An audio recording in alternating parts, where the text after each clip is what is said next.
杨开，你入门3年，147场挑战无一获胜，此次以名相搏，境界却毫无提升，你图什么？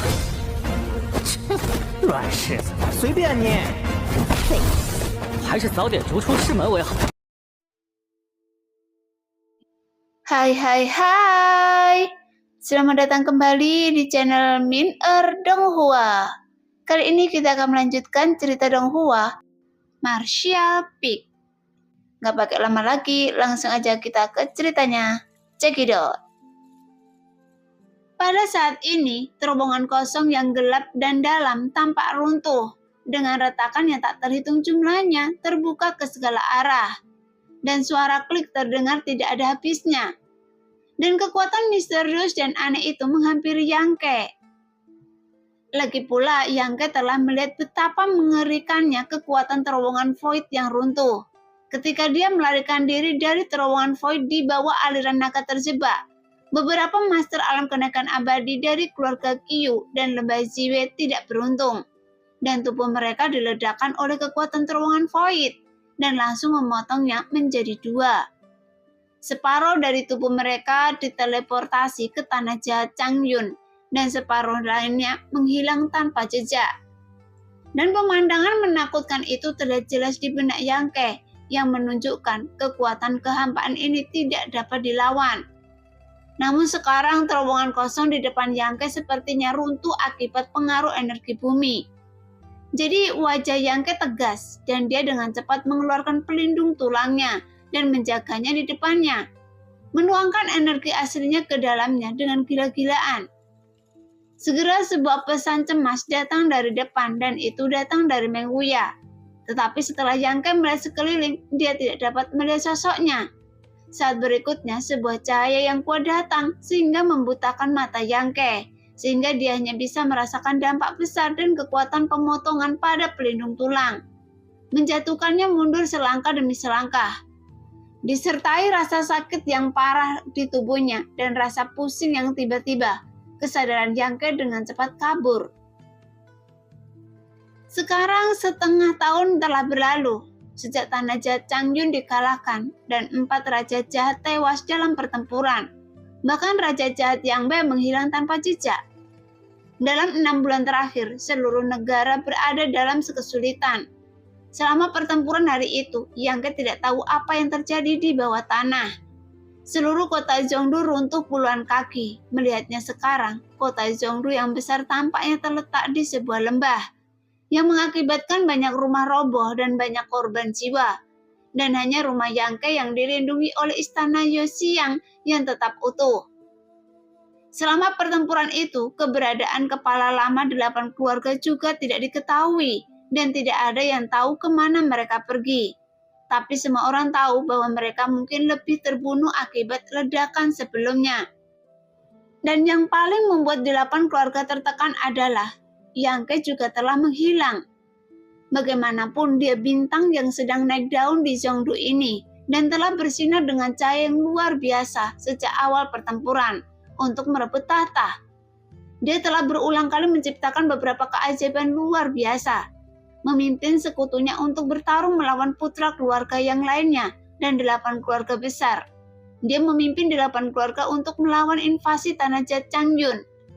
Meskipun usianya baru 20 tahun, sekarang dia telah menjadi sosok legendaris. Adapun pejabat kepala keluarga yang telah menghilang, sekarang keluarga besar yang telah diambil alih oleh Yang Yo, murid kedua dari generasi muda yang bersama-sama memimpin rekonstruksi Zhongdu bersama 7 kepala keluarga muda lainnya. Namun mustahil membangun kembali ibu kota besar ini dalam waktu kurang dari 10 tahun. Namun satu-satunya hal yang membuat mereka merasa bersyukur adalah setelah pertempuran itu, seluruh Zhong menjadi penuh dengan energi spiritual yang sangat cocok untuk budidaya. Oleh karena itu, banyak murid dari sekte dan keluarga bangsawan tertarik untuk datang ke Zhongdu untuk membantu. Saat mereka bekerja untuk membangun kembali Zhongdu, mereka juga berkultivasi di sini. Di reruntuhan, Qu Yimei sendirian berdiri diam di sana dengan mata sedih. Dan yang keluar dari belakang adalah putra tertua Zhongdu Ho Xincheng, yang sekarang sepertinya dia sudah sangat dewasa. Sekarang dia berdiri berdampingan dengan Qiu Yimeng. Setelah beberapa saat dia berkata, orang baik tidak akan berumur panjang dan hal buruk akan bertahan selama ribuan tahun. Jangan khawatir juga, Tuan Muda Kai pasti bersembunyi di suatu tempat dan melihat ke sini diam-diam. Qiu Yimeng bergumam, kalau begitu, mengapa dia tidak muncul selama setengah tahun? Dan karena itu, Hou Xinchen terdiam. Jika Yang Ke benar-benar baik-baik saja, dia seharusnya sudah muncul sejak lama. Tetapi sekarang setengah tahun telah berlalu dan tidak ada yang tahu di mana Yang Ke berada. Lagi pula, tidak hanya keberadaan Yang Ke yang tidak diketahui, tetapi pria kuat misterius Meng Wuya di rumah, Suyan, Xian Ningsang dari Pavilion Ningxou, dan bahkan iblis tua semuanya hilang. Sepertinya saat perubahan besar itu terjadi, mereka membuat janji untuk menghilang bersama. Bahkan Qiu Yimeng tidak dapat menemukan siapapun untuk bertanya. Xing Chen, menurut Anda, apakah dia sudah mati? Tanya Qiu Yimeng dengan mata yang berkaca-kaca sambil menggigit bibir merahnya. Tuan Muda mati? Hou Xinchen tertawa. Jika Tuan Muda mati, semua orang di sini mungkin akan mati. Jangan khawatir tentang dia, jaga diri Anda tetap gemuk dan putih, dan tunggu dia kembali suatu hari nanti. Bukankah tidak apa-apa memberikannya padanya untuk dimakan? Tidak tahu malu. Qiu Yimeng memelototinya dengan tajam. Hou Xinchen terkekeh dan melihat reruntuhan di depannya. Mata Tuan Muda Huo juga sedikit bingung. Tuan Muda Kai, Anda di mana? Jika Anda mati, semua orang akan menyerah untuk mencari Anda. Tapi jika Anda belum mati, keluarlah dan teriaklah. Sudut mata Hou Xinchen sedikit lembab dan suasana hatinya menjadi suram karena suatu alasan. Dini hari di Pulau Guyun. Pulau Guyun adalah salah satu dari sedikit kekuatan kelas 1 di luar negeri. Sekte ini menguasai lebih dari selusin pulau besar dan kecil. Dengan energi spiritual yang melimpah dan kejeniusan serta harta yang tak terhitung jumlahnya, para murid di bawah sekte tersebut juga teliti dan rajin dalam berkultivasi, sehingga prospek mereka cerah. Meskipun kekuatan Pulau Guyun tidak sebaik sekte Taiyi, yang kurang hanyalah orang-orang kuat di alam transenden. Beberapa tahun yang lalu, Pulau Guyun menemukan buku rahasia penekan sekte yang telah hilang selama lebih dari 300 tahun. Dan Gu Feng, pemilik pulau, telah mengabdikan dirinya untuk mengembangkan budidaya murid-muridnya, berharap suatu hari murid-muridnya akan memiliki bakat yang luar biasa. Dan beberapa murid dapat berkultivasi ke tingkat alam transenden dan sejajar dengan sekte Taiyi. Meskipun tujuan ini sangat ambisius dan memakan waktu, Gu Feng yakin dengan bantuan keterampilan perubahan penghancur bulan akan harapan, agar murid-muridnya bisa mencapai ekspektasinya.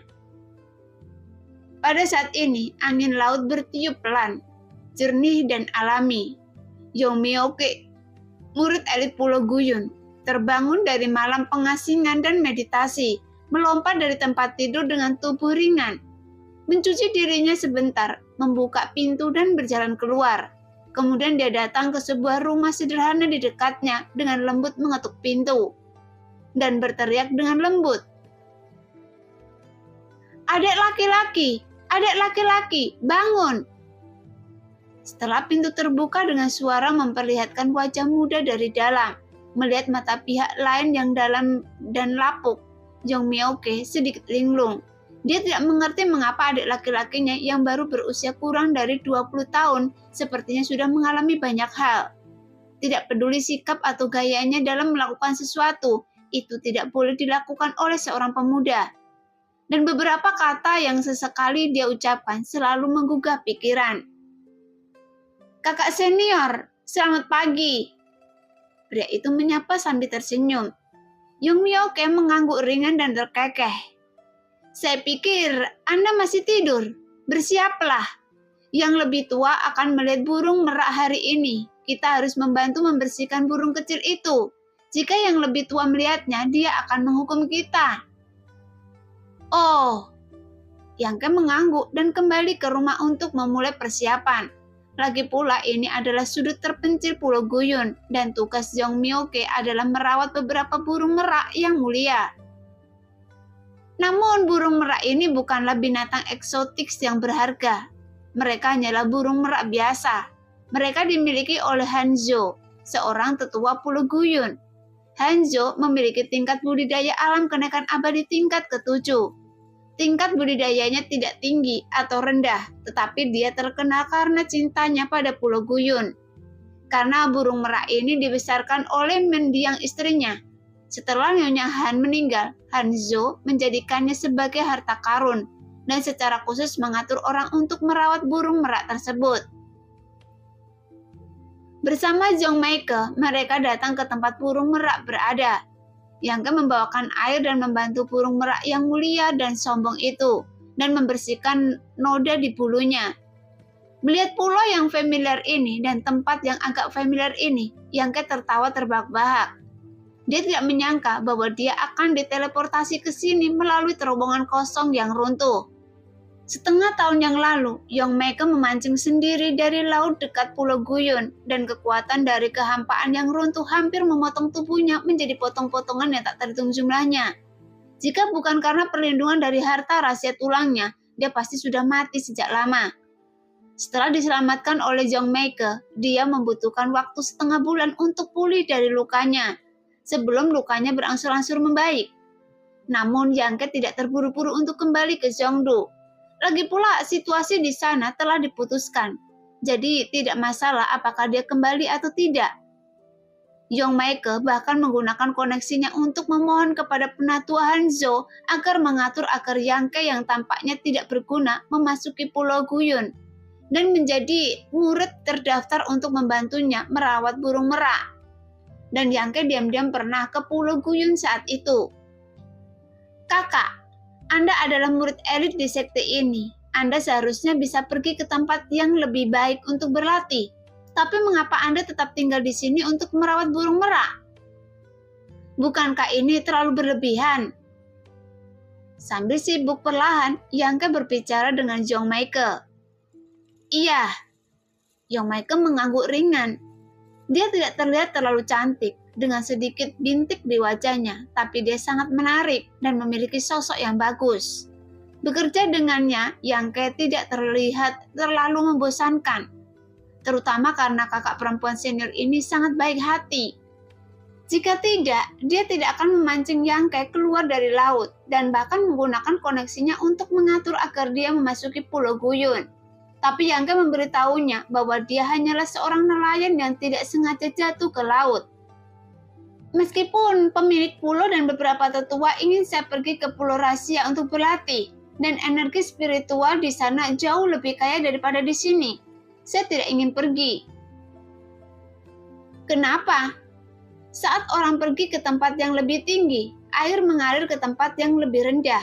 Apakah kakak senior enggan berpisah dengan burung merak ini? Itu tidak benar. Yong Meike menggelengkan kepalanya perlahan, dengan tatapan kenangan di matanya yang indah, dan setelah beberapa lama dia berkata, "Saya tinggal di sini dengan harapan suatu hari saya dapat membalas kebaikan seseorang." Membalas budi? Yang terkejut. Pernahkah saya memberitahu Anda bahwa kakak senior tidak pernah digunakan kembali di sekte sebelumnya, dan statusnya juga sangat rendah, sehingga banyak orang menindas saya? Mendengar itu, Yang sedikit mengangguk. Suatu hari, situasi ini berubah. Yong Meike berkata, menegakkan tubuh membusungkan dadanya, menyeka keringat lidahnya, dan mengenang. Saya bangun pagi itu dan hendak memberi makan burung merak, dan saya menemukan bahwa ada belati tertancap di pintu, dan di belati itu ada halaman surat. Surat? Yang mengangkat alisnya. Apa yang tertulis di sana? Ada garis tulisan di atasnya dan ada halaman yang menguning. Yong Meike tersenyum sedikit. Arti dari garis itu adalah agar saya memberikan barang-barang ini kepada pemilik dan tetua pulau. Ekspresi Yang tiba-tiba menjadi aneh dan dia tiba-tiba merasa pemandangan ini familiar lagi.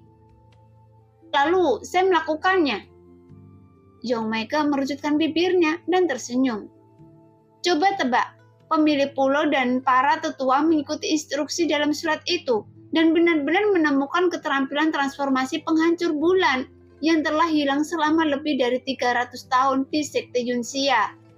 Oleh karena itu, pemilik pulau secara khusus menghadiahi saya dan meminta saya pergi ke aula untuk mendapatkan banyak pil dan mengatur agar saya berlatih di Gua Yunling selama lebih dari setahun budidaya saat itu. Young Maike terus berbicara, dan semakin banyak dia berbicara, dia menjadi semakin bersemangat. Dengan jenis cahaya berbeda di matanya yang indah. Jika bukan karena surat itu, saya pasti akan tetap sama seperti sebelumnya, diintimidasi dan tidak disukai di mana-mana. Meskipun saya tidak tahu siapa yang menaruh surat itu di pintu saya, tetapi saya tahu karena dialah status saya berubah. Jadi saya sangat berterima kasih padanya. Terima kasih dari lubuk hati saya yang paling dalam. Yangke tidak bisa menahan batuknya sedikit. Wajahnya sedikit berkedut dan berkata, "Ini benar-benar kebetulan." "Iya." Young Maike mengangguk berulang kali. "Kebetulan sekali. Pulau Guyun sangat besar dan dia baru saja meninggalkan surat itu di sini. Jadi meskipun saya menjadi murid elit, saya tidak ingin pergi ke tempat lain dan tempat di sini untuk menunggu orang itu muncul lagi." "Apa yang Anda tunggu darinya?" Wajah Yangke menjadi gelap. "Katakan padanya terima kasih secara pribadi." Young Maike berkata dengan lembut dan tiba-tiba merasa malu lagi. "Jika dia bersedia, saya masih ingin menikah dengannya." "Lupakan." Yangke terkejut. "Anda bahkan tidak tahu apakah dia laki-laki atau perempuan." Young Maike kembali sadar, berpikir sejenak dan berkata, "Jika itu seorang wanita, saya akan menjadi saudara perempuannya dan mendengarkannya sepanjang hidup saya. Jika itu laki-laki." Saat dia berbicara, ekspresinya menjadi tegang.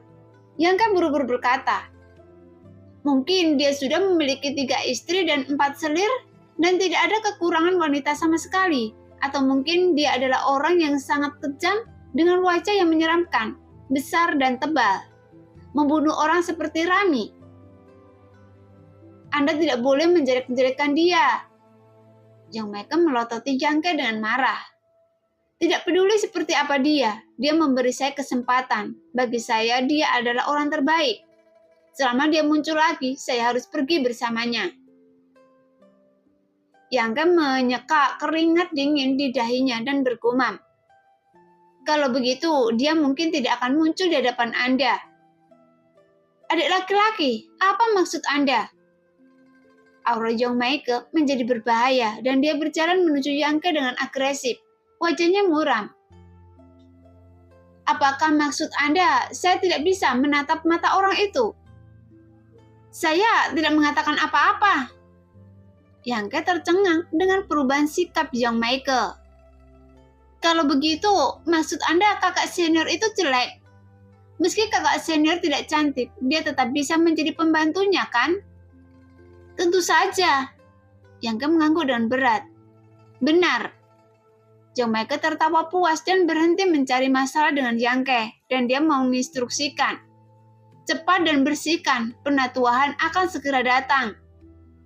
Yangke hendak mengangguk, tetapi ekspresinya tiba-tiba berubah. Dia mengangkat kepalanya dan menatap ke langit. Kemudian setelah beberapa saat, dia menunjukkan senyuman masam. "Kakak senior!" teriak Yangke. "Apa?" Young Maike mengangkat kepalanya dengan bingung. Setelah bertemu dengan mata Yangke, kepalanya tiba-tiba menjadi mengantuk. Yangke maju selangkah mendukungnya, membawanya ke kamar lalu berjalan keluar pintu. Segera 2 sosok kurus muncul dengan aneh di depan Yangke, yang memimpin sangat mempesona.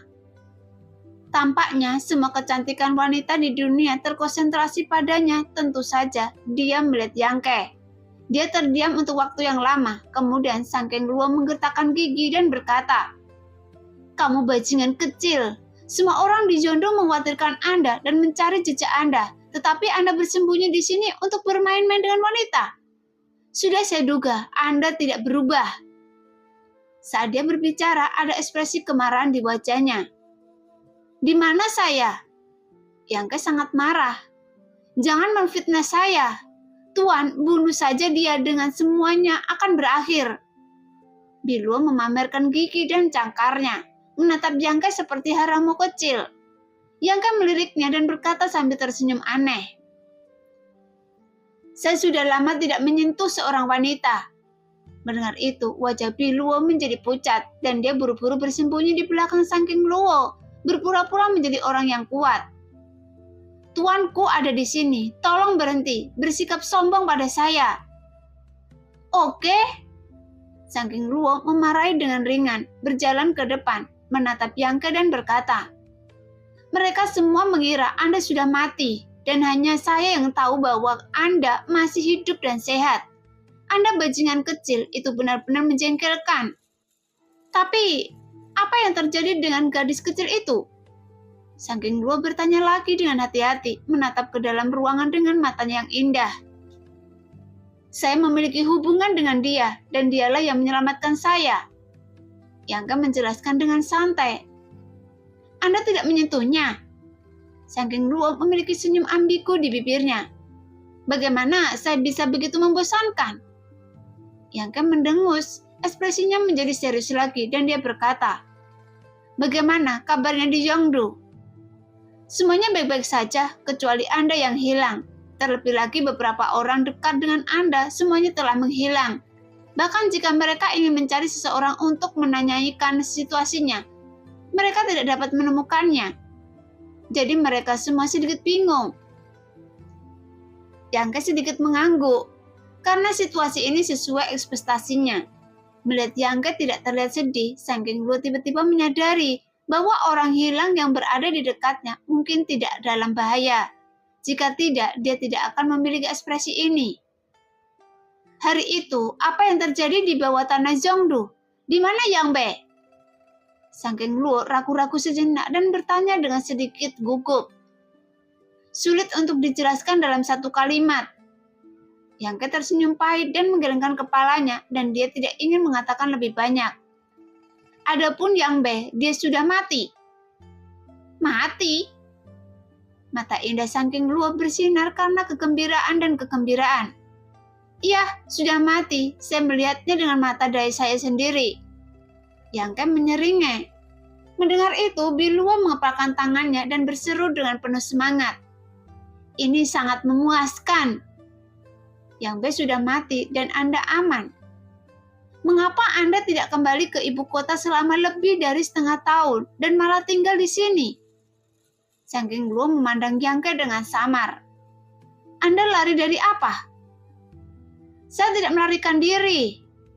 Yangke menggelengkan kepalanya dan berkata dengan santai, "Jika saya kembali ke Zhongdu, saya akan bertanggung jawab atas semua yang ada di Zhongdu.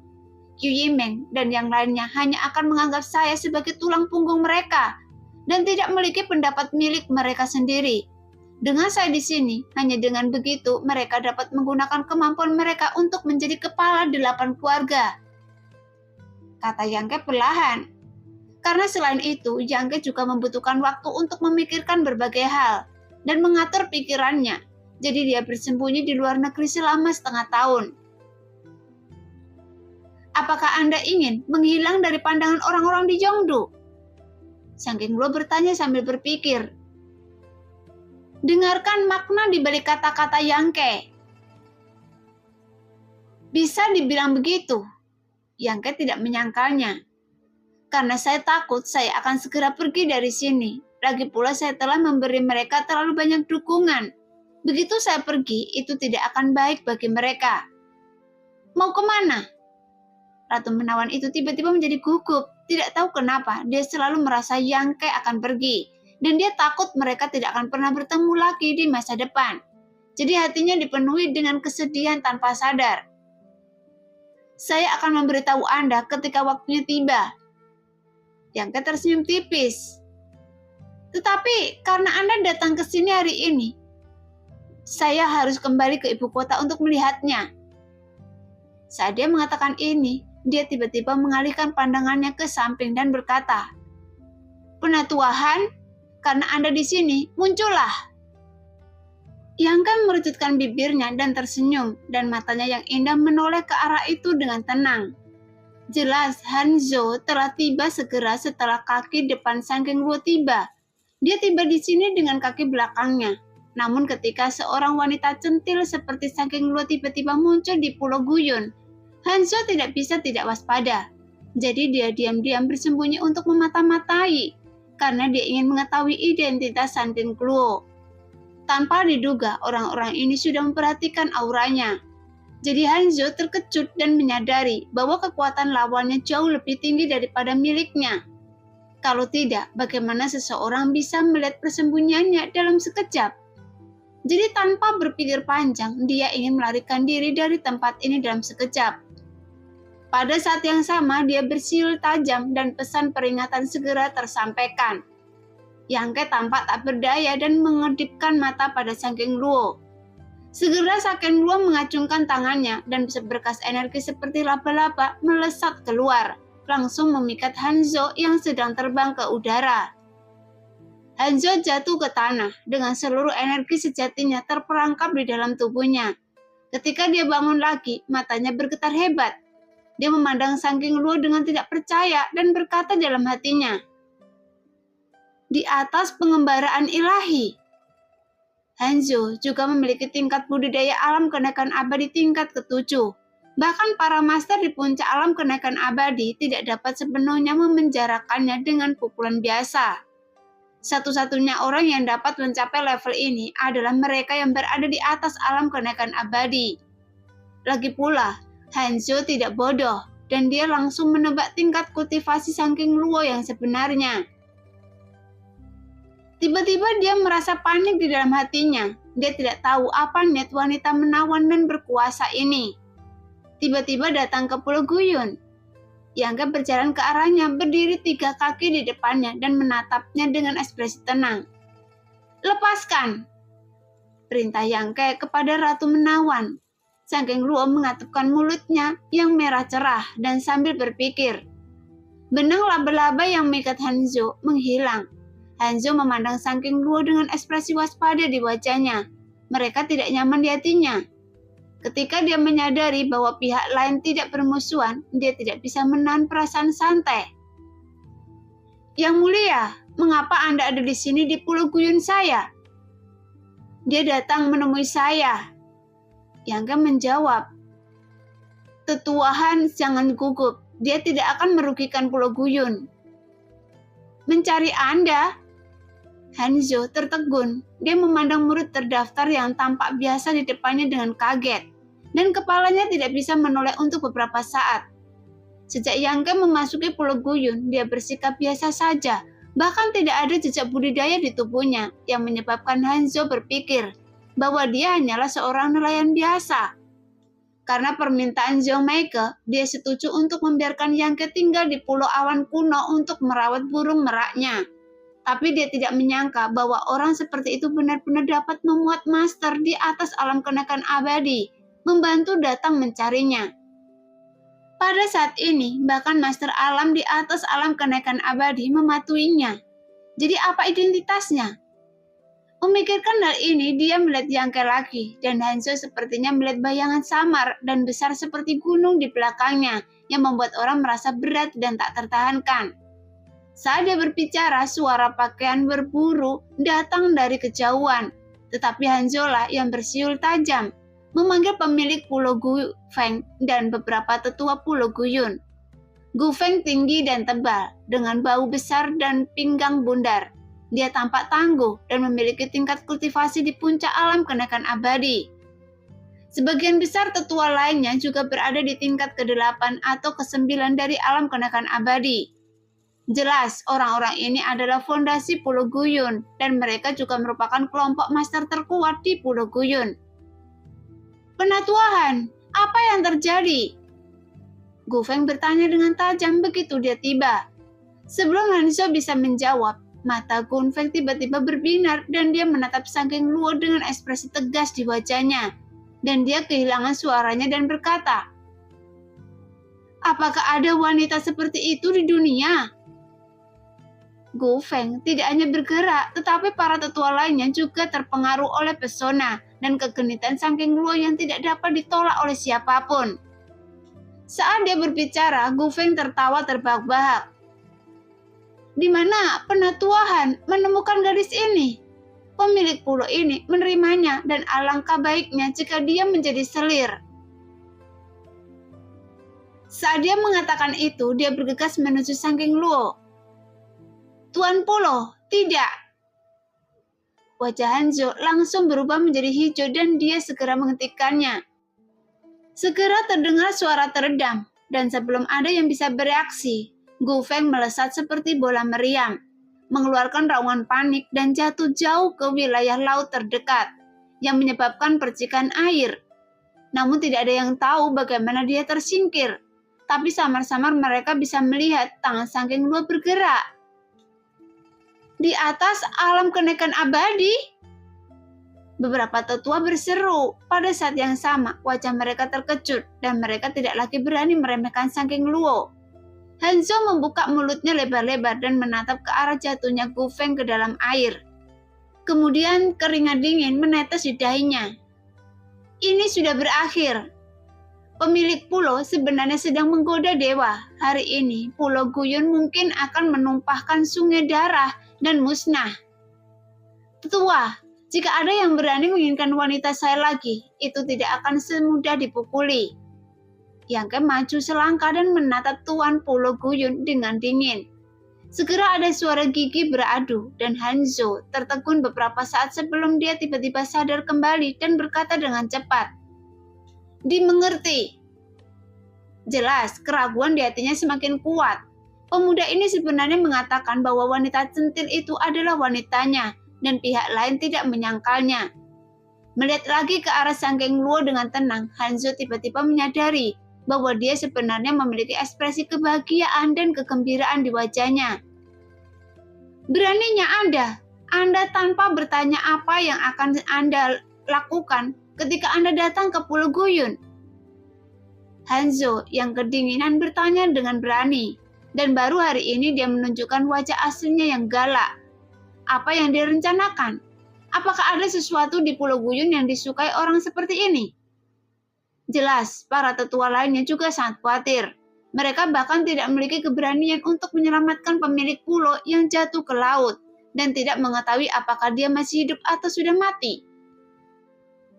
Saya baru saja mendapat masalah secara tidak sengaja di sini.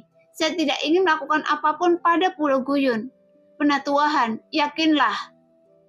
Yang merenung sejenak dan berkata, baiklah, sekarang saya perlu menemui Li Yuanchun. Adakah di antara kalian yang bisa membantu? Bolehkah saya menemukannya?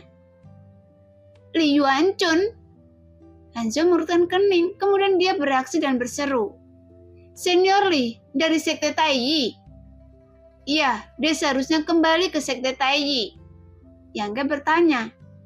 1 bulan setelah pertempuran itu, Li Yuanchun dan orang-orang dari sekte luar negeri tidak dapat menemukan Anda, jadi mereka meninggalkan ibu kota. Sangking Luo menjawab dengan lembut dari samping. Baru saja kembali.